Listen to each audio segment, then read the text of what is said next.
chochoka chinene ndikufunafuna kutindikale mnyumba ya Yehova, Yehova. Masiku onse ya moyo wanga kuyang'ana kupongora kwa Yehova, ndipo kufunafuna iye mkachisi wake.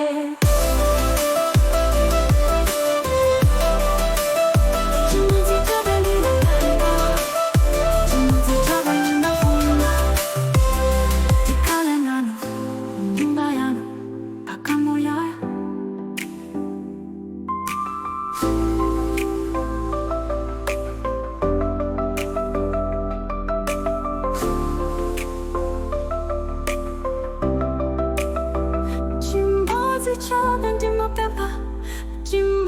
chabe ndifunafuna ndikale nanu mnyumba yanu mpaka muyaya.